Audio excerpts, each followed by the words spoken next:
Assalamualaikum, salam sejahtera, salam jabatan bomba berprestasi tinggi, cepat dan mesra. So hari ini tuan-tuan, kita akan berkongsi tentang ilmu SCBA, iaitu Self-Contained Breathing Apparatus, ataupun tuan-tuan boleh sebutkan sebagai SCABA, Self-Contained Air Breathing Apparatus, atau juga sebutkan adakah sama dengan SCUBA, Self-Contained Under Breathing Apparatus. So ada persamaan dan juga perbezaan di situ. So apa yang kita gunakan dalam jabatan iaitu British Standard 4467 mengenai alat pernafasan yang digunakan alat penyelamat di darat. So hari ini saya akan tentang tajuk kita adalah mengenai deskripsi set alat pernafasan. Jadi saya akan masuk mengenai deskripsi set. Apa yang dikatakan maksud deskripsi set adalah yang pertama adalah 4 bahagian utama iaitu face mask. Okay, adalah face mask bahagian pertama. Bahagian yang kedua adalah silinder tabung. Bahagian yang ketiga adalah backplate.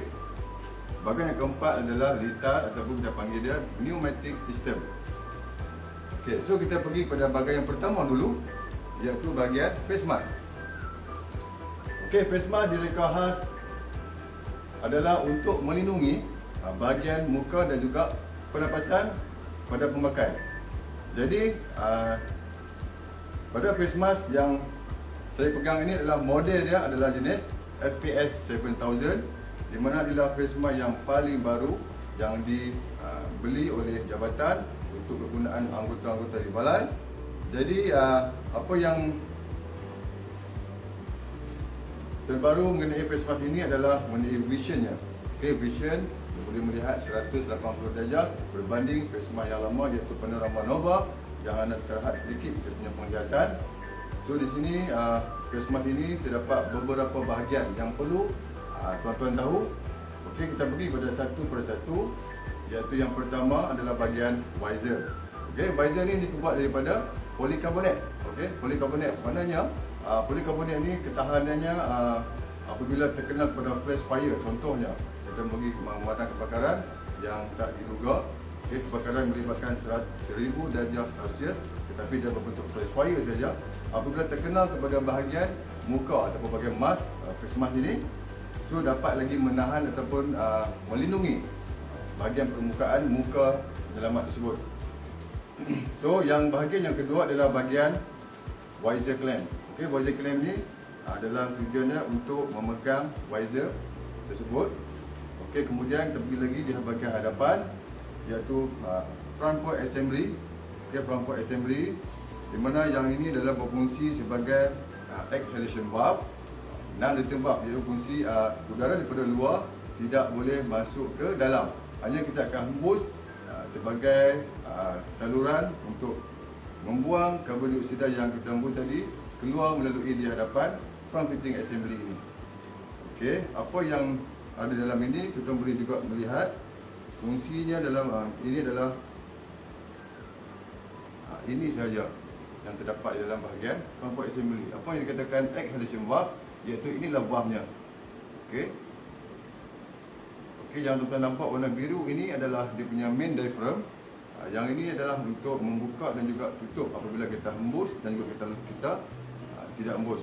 Mana spring inilah akan berfungsi kekuatan di mana kita akan hembus.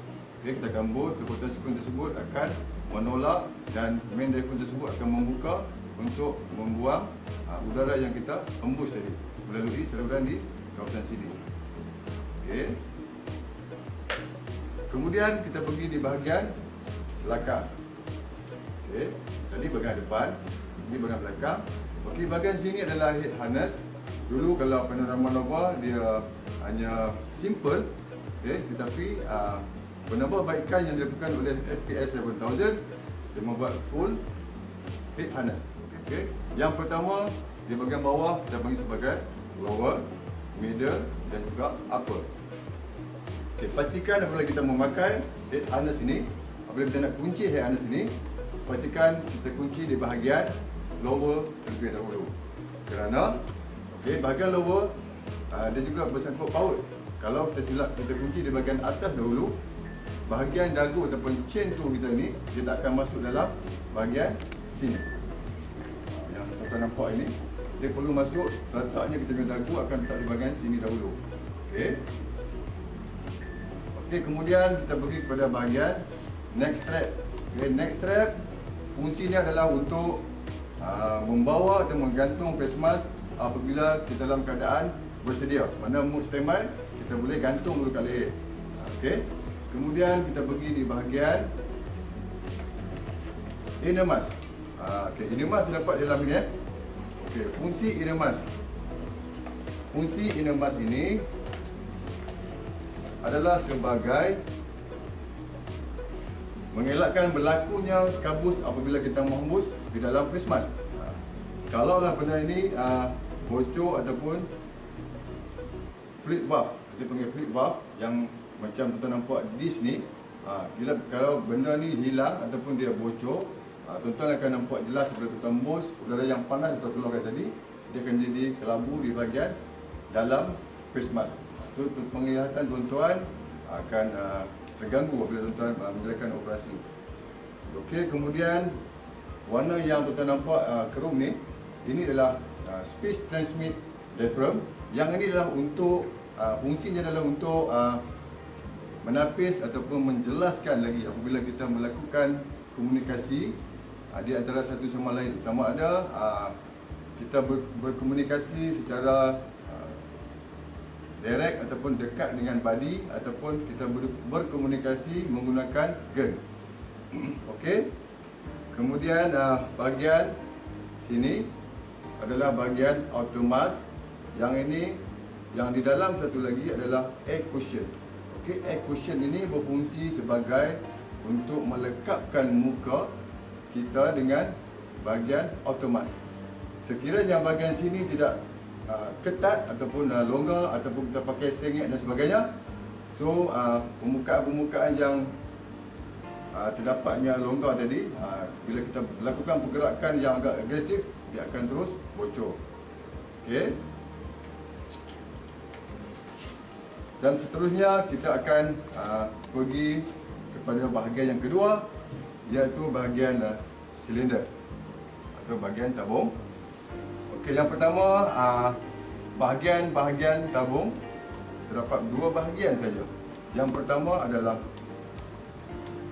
bahagian silinder valve dan juga bodi. Okey, apa yang kita kena tahu tentang silinder ni? Okey, silinder ni adalah sebenarnya tuan-tuan cukup berisiko. Sebenarnya apabila kita memakai saja, kita melibatkan diri dengan silinder ini, kita terdedah dalam risiko yang sangat tinggi sebenarnya. Okey, jadi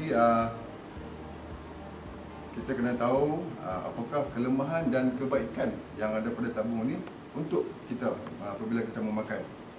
Okey, yang pertama, apa yang kita kena perlu tahu, bahagian silinder. Bahagian silinder. Okey, yang pertama bahagian shock buffer. Apabila berlakunya hentakan atau terjatuh, kita melakukan tugasan dalam operasi.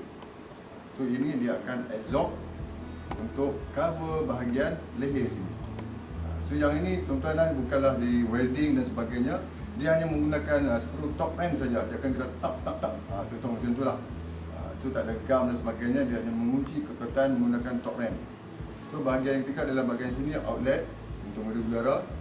So bahagian sini juga penting. Kita perlu tutup dengan blanket apabila tidak digunakan. Okey, yang ketiga adalah bahagian hand wheel. Okey, bahagian hand wheel. Kemudian kita tengok bahagian di atas sini dan sudah nampak putih dan juga hitam. Ini menandakan isi kandungan jenis yang telah dikompres di dalam tabung tersebut. So yang ini mengikuti piawaian British Standard 1319, di mana untuk mewarnakan silinder tersebut bagi mengetahui apakah isi kandungan yang terdapat dalam silinder itu. So yang udara yang kita gunakan adalah udara jenis mampat. Okey, udara yang telah dikompres dan di-refill masuk terus ke silinder. Okey, kemudian perkara yang paling penting adalah tuan-tuan perlu tahu jenis silinder yang kita gunakan. Okey, jenis silinder kita gunakan adalah jenis wrap carbon composite.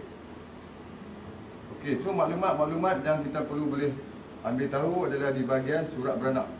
Okey, pada semua silinder yang digunakan, tuan-tuan perlu cek di bahagian body dia terdapatnya surat beranak. So macam kita juga, so mesti ada surat beranak asal usul kita. Cuma di sini membezakan kita dengan manusia, tak ada tarikh mati. Itu ya, tak tahu bila kita mati. Okey tuan-tuan, yang pertama, apa yang tuan-tuan boleh tahu tentang maklumat silinder ini? Yang pertama adalah tentang ini adalah diameter ya. Okey, diameter. Okey, daripada mana dia punya buatan dia, daripada GB adalah Great Britain. Okey, Draeger dia punya branded. Okey. So silinder ini sebenarnya tuan-tuan bukanlah dibuat, okey, bukanlah dibuat oleh Draeger. Ini adalah untuk kita kongsikan pengalaman dan pengetahuan sedikitlah. Sebenarnya semua jenis bentuk silinder adalah dikawal oleh satu syarikat iaitu Lakper. Dia ni hanya membuat apa saja jenis model, saiz untuk keperluan kepada sesuatu company tersebut. So sini dia namakan Draeger. Apabila Lakper dia dah buat, so Draeger kata okey dia nak saiz 9. So dia akan buat saiz mengikut yang di order. Okey, kemudian BRXM 2535 ini adalah nombor siri setiap silinder yang dikeluarkan oleh pengeluar tersebut, kilang tersebut. Tuan-tuan hanya boleh ambil di sini sebagai nombor siri. Tuan-tuan boleh tandakan sebagai nombor siri di dalam tuan-tuan punya keyboard 2. Okey, kemudian lihatkan yang penting, okey, tabung 5.3 kg ni adalah keberatan tabung kosong. Okey, keberatan tabung kosong 5.3 kg, tidak termasuk yang 300 bar lagi belum dikompres. Okey, kemudian B9.0N ni adalah volume. So ini adalah saiz dia. Dia ada pelbagai jenis saiz terpulang kepada pemakai ataupun company yang ingin membuat saiz-saiz tersebut lah. Okey, kemudian pressure working dia boleh bekerja pada 300 bar. Okey, 300 bar ni boleh dikompres. Suhu tekanan dalam udara tersebut akan menjadi 15 darjah Celsius. Mana ini adalah sesuai untuk kita bernafas apabila melakukan tugasan operasi ataupun latihan. Okey, pressure untuk tekanan ataupun pressure hydrostatic test pula. Okey, di sini dia maklum juga iaitu 450 bar yang dikenakan di atas ke dalam tabung ini. Maknanya apabila melakukan ujian tekanan hydrostatic test ini, keadaan tabung yang fizikal kita nampak asal begini, dia akan berubah. Mana dia ada kesan expand dia nanti, dia akan berlaku expand di sini. Mana dia akan berlaku bukaan. Tujuan hydrostatic test ini adalah dilakukan adalah untuk menentukan saja sama ada tabung itu mati ataupun hidup. Maksudnya di sini kalaulah tabung itu bermaksudnya mati apabila diberi tekanan sebanyak 450 bar. Okey, 450 bar yang melebihi daripada kapasiti asal yang boleh ditampung oleh silinder tersebut. Maknanya kalau tekanan diberi bersama tekanan diberikan kepada dua jenis tekanan, iaitu yang pertama dia akan memberi tekanan dengan air dan juga dicampur bersama dengan udara, mana menjadikan 450 bar tekanan. Dan apabila berlakunya bukaan ataupun expand pada tabung tersebut, itu bermaksud tabung ini dalam keadaan masih lagi hidup. Mana hidup ni dia punya lifetime dia boleh digunakan lagi. Kalaulah diberikan tadi di sebaliknya 450 bar diberikan tekanan tetapi tiada langsung expand ataupun bukaan, mana dia statik bentuk yang asal seperti sekarang pun sama juga. Mana tabung tu dalam keadaan dah mati. Makna dah mati ni kita boleh lepaskan untuk penggunaan. Okey, kemudian kita pergi lagi di bahasa ketiga iaitu CE. Kerana tertanya juga CE ni apa maksudnya? Ini adalah community European norm. Mana community European ni dia dah untuk penggunaan ni dia mempunyai satu community untuk menyetujui tentang penggunaan dia adalah sesuai dari segi perindustrian dan juga penyelamatan. Okey. Kemudian EN. Kita EN. European norm. Mana kita gunakan standard European norm, kita ada nombor-nombor sini dah. Okey. Kemudian buatan pada GB. Okey, di sini terdapat tarikh. Okey, ada tarikh di sini 2006/11. Ini bermaksud adalah tarikh, okey, adalah tarikh yang dikeluarkan mula-mula sekali. Makna jabatan terima silinder tersebut pada 2006 bulan 11. Okey. Kemudian di sini juga adalah final 2026/11. Ini maksud dia. Maknanya penggunaan untuk hayat satu silinder jenis Draeger saiz 9 karbon komposit adalah selama 20 tahun sahaja. Okey, 20 tahun sahaja. Okey, kemudian kita pergi lagi kepada suhu tekanan yang boleh dikenakan terhadap silinder ini. Okey, di sini dinyatakan 50 darjah Celsius / 60 darjah Celsius. Mana plus minus dalam tidak lebih daripada 60 darjah Celsius. Kalaulah tuan-tuan menggunakan silinder tersebut melebihi daripada suhu tekanan 60 darjah Celsius, ini akan memberi perubahan kepada udara yang berada dalam silinder, bertukar daripada sejuk akan menjadi kepada suam. So apabila tuan-tuan gunakan juga, dia akan memberi kesan long term kepada pemakai, kerana bahagian paru-paru kita akan mengalami sedikit kerosakan, di mana kesan yang kita gunakan tadi yang tidak boleh digunakan, kita gunakan juga. Okey, kemudian pressure maximum. Okey, kadang-kadang kita tanya juga, adakah boleh kita kompres lebih daripada 300 bar? Apa akan berlaku kepada silinder ni? Okay, sebenarnya maksimum tabung yang baru sahaja. Mana tabung yang baru ni maksudnya tabung yang tidak melebihi daripada tempoh 20 tahun, boleh kita kompres sehingga 374 maksimum dia. Kalaulah tabung yang kita gunakan melebihi daripada 20 tahun, tabung tersebut tidak sesuai untuk kita kompres melebihi daripada 300 bar. Kenapa? Ketahanan yang dimiliki oleh tabung ataupun dia punya kontainer ini akan mengalami sedikit kekurangan dari segi kekuatan untuk menampung tekanan udara dalam tabung. Kenapa tuan-tuan? Tuan-tuan kena ingat, kalau kita kompres terlalu lebih, satu dalam molekul-molekul udara dalam ini dia akan bergeseran dan udara dalam tekanan ini akan menjadi panas apabila kita kompres lebih daripada 300 bar. Dan yang kedua, keburukan dia pula, dia akan pergi attack ataupun dia akan pergi kepada bahagian-bahagian yang lemah untuk dia keluar, sebab dalam tekanan udara dalam tu terlalu banyak. Jadi bila kita pakai suhu yang sepatutnya 50 darjah Celsius tadi, dia akan bertukar menjadi pada 60 darjah Celsius. Tidak mustahil lah. Tetapi kalau kita kompres, kita simpan. Hari ini kita kompres 374. Keesokan hari kita pergi ambil, tuan-tuan ceklah semula, sudah pasti udara tersebut akan jadi kurang, kerana dia akan pergi ke bahagian-bahagian yang boleh dia keluar. Mana sebab dalam tu dia bergeseran terlalu banyak udara dalam ni. Tak sepatutnya yang kita boleh simpan. Sebab yang kalau kita nak simpan pun mungkin dalam 300 bar adalah paling sesuai. Okey, kemudian kita pergi kepada ni Okey, year of first retest. Mana yang ni maksudnya untuk silinder ini. Okey, untuk silinder ini kita dapat pada 2006. Okey, 2006 untuk tahun pertama. Okey, untuk tahun pertama Draeger manual guidebook ataupun silinder ini menyatakan kita perlu buat hydrostatic test pada tahun 2011 untuk kali pertama. Maknanya dalam 2006, 2011 jangka masa dia jangka masa 5 tahun. Okey, 5 tahun. Mana kita perlu buat hydrostatic test. Kita pakai tak pakai mesti kena buat. Okey, kemudian kita pergi pula bahagian dalam kotak ini. Ini adalah kategori-kategori kelas. Okey, kategori kelas yang kita gunakan. So kita ada 9 kelas berbahaya yang kita ketahui sebelum ini dalam Jabatan Bomba kenakan kepada kita untuk guideline kita sebagai penyelamat dari kat madam. So di sini dinyatakan kelas 2. Okey, kelas 2 compressed air, iaitu kelas jenis gas. Okey, kelas 2 jenis gas.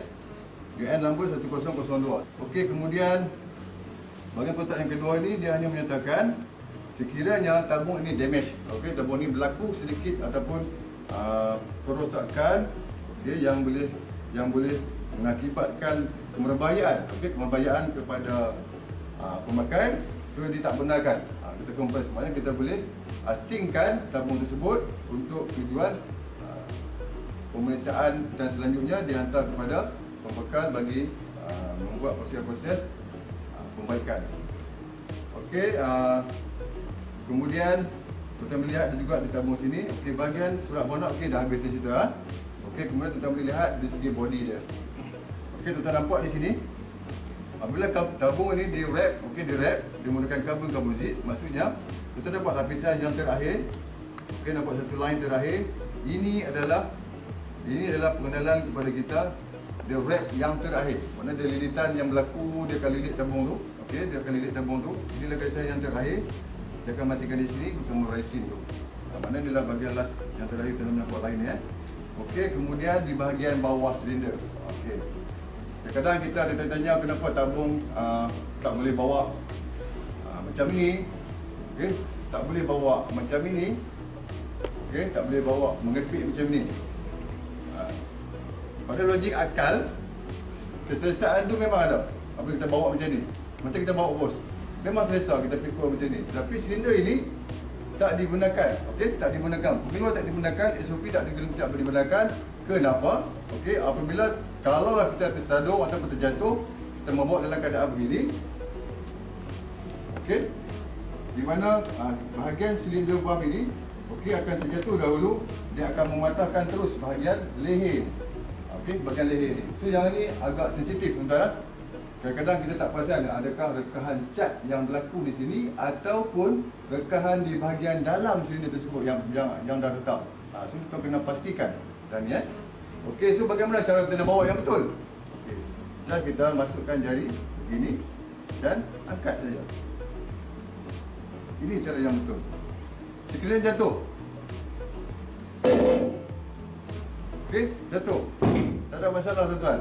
Sebab di bawah ini terdapatnya besi padu untuk dia absorb. Okey, dia absorb. Ini tuan-tuan, dia absorb. Ini bangun tank ketayap dia. Dia absorb. Di sini kalau jatuh tak ada masalah. Tak akan berlaku retakan. Okey. Yang seterusnya saya nak beritahu kepada tuan-tuan, sekiranya kita ingin mengosongkan silinder ni, okey? Mengosongkan silinder ni umpamanya kita nak kompres semula lah. Okay, kita nak buang habis, kemudian kita nak simpan semula dalam stor. Okey. Sebenarnya itu adalah satu perbuatan yang ataupun tindakan yang kurang baik. Okey. Apabila kita kosongkan terus udara di dalam silinder tersebut, sekiranya berlaku kejatuhan ataupun jatuh silinder ini di bahagian lantai, so takkan ada absorb lagi untuk hentakan yang berlaku tadi. Contohnya ini akan berlaku hentakan, tetapi ada udara yang akan cover untuk bahagian keseluruhan silinder ni. Sekiranya kita nak kosongkan terus, okey, tuan-tuan perlu kena ingat, setiap silinder yang akan diisi semula pastikan mempunyai 50 bar di dalam silinder. Jangan kosongkan terus. Kalau tuan-tuan kosongkan terus, kalau berlaku kecederaan pada tabung akan terus berlaku kecederaan di bahagian sini, bahagian leher. Pastikan untuk kena ingat 50 bar paling kurang untuk kena simpan di dalam silinder. Kecuali kalau tuan-tuan buang terus, kosong, terus kompres. Itu mungkin boleh kita terima lah. Okay, boleh terima lagi sebab kita terus kompres. Kita kalau kosongkan terus, kita simpan dalam store, itu yang kurang, tindakan kurang baik. Okey, bahagian silinder saya dah habis. Saya akan masuk pula bahagian backplate. Okey, bahagian backplate. Okey, bahagian backplate. Kadang ada juga orang tanya, backplate ni buat daripada plastik ke? Daripada bahan apa sebenarnya? Dia sama macam dengan face mask, polikarbonat juga. So bahagian dia sebab tu dia mudah dibentuk mengikut tulang belakang. Okey, polikarbonat. Okey, apakah bahagian-bahagian yang terdapat pada backplate? Okey, saya angkat sikit. Kita tengok bahagian yang pertama dia ada shoulder pad. Shoulder pad. Kemudian bahagian waist belt. Okey, waist belt. So dulu dia ada bahagian side arm. So jadi kita boleh bahagian pad arm, dia boleh bentuk, dia boleh bengkok macam ni. Okey, apakah bahagian yang ada kat sini?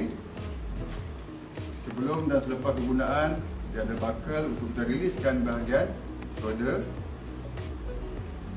Inilah bahagian rilis dia. Tuan-tuan boleh riliskan, angkat buckle dan juga tarik. Senang simple je. Kita nak ketatkan, lepas dan tarik. Sama dengan bahagian sini. Juga bahagian buckle, bahagian waist belt, dan kita klik dan tarik. Okey, bahagian waist belt. Ada juga pada backplate yang daripada balai-balai pada negeri lain, kadang dia tak ada benda ni. Okey, yang ini sebenarnya aksesori ya tuan-tuan. So tak ada masalah. Kalau tuan-tuan tak ada benda ni, tuan-tuan boleh gunakan berbagai cara, tuan-tuan bentukkan plastik ataupun blanket yang lain. Tuan boleh buat ataupun inovasi sendiri pun boleh. Tak ada masalah. Cuma yang ni dia bagi aksesori, so kita kena pasang sendiri juga ini Okey, kemudian bahagian cylinder strap. Cylinder strap. Ada juga kadang kita tersilap masuk, ada bahagian sini pun lebih lepas masuk. So yang ni bukan, inilah bahagian center dia. Dia nak adjust. Okey, bahagian tu nak adjust diameter silinder sebenarnya sini Dia letak di bawah saja. Hanya kita masuk bahagian sini.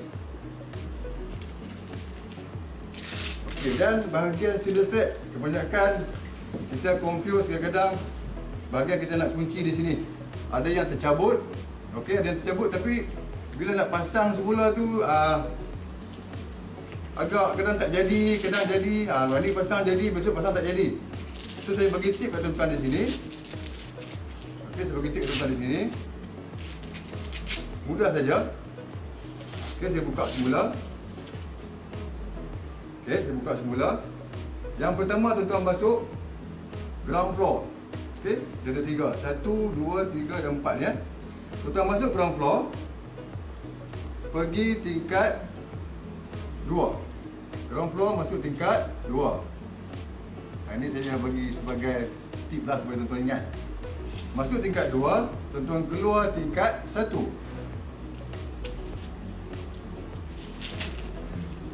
Okey, keluar tingkat 1.